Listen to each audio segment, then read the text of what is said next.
অনেক কাল পর সেদিন একটু ঘুরতে বের হয়েছিলাম যমুনা ফিউচার পার্কে। এই শপিং সেন্টারটা বাচ্চাদেরকে দেখাতে আনছিলাম। ও ভাগ্নি বলল দেখো সামনে আড়ং আছে। তারপর আমি বললাম চলো ঢুকি। যমুনা ফিউচার পার্কে এই আড়ং আউটলেটটা এর আগে আমি ভিজিট করিনি। আমার সামনে আড়ং স্টোর বাঁধলে আমি একটু ভিজিট করেই যাই। আমার যেখানে চোখ আটকাই, যেখানে ছিল হরেক রকম ক্যান্ডেল। আউটলেটটা ছিল বেশ বড়। আমার পার্সোনাল ক্যান্ডেল স্টোরে গ্রিন কালারের ক্যান্ডেল নেই, তাই ভাবছিলাম এটা নেই। অনেক কালারই নেই, ভাবছিলাম গ্রিনটা নেব। আর এগুলো দেখে আমার চোখ আটকে যাচ্ছিল, তো বেশি অ্যাট্রাক্ট করছিল আমাকে। আর আড়ং থেকে আমরা লিমিটেড কিছুই নিই, আমাদের জন্য আড়ং ঘুরে দেখাটাই অনেক। তো এখানে ক্যাশ কাউন্টারে অনেক বেশি ভিড় ছিল, পাশেই গাছগুলো ছিল।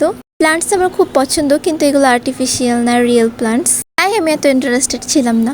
কাউন্টারে প্রচুর পরিমাণে ভিড় ছিল, লাইনে দাঁড়ানো লাগছিল। আর এখানে আড়ংয়ে গিয়ে আমি স্পেশাল একজনকে দেখেছিলাম এবং চিনতেও পেরেছিলাম। তো আমি ফাইনালি গ্রিন ক্যান্ডেলটার আমার মেয়ের জন্য একটা জুস নিয়েছিলাম, যেটা আমরা অ্যাফোর্ড করতে পারি আড়ং থেকে। আর তারপর আমরা এখান থেকে বের হয়ে গেলাম।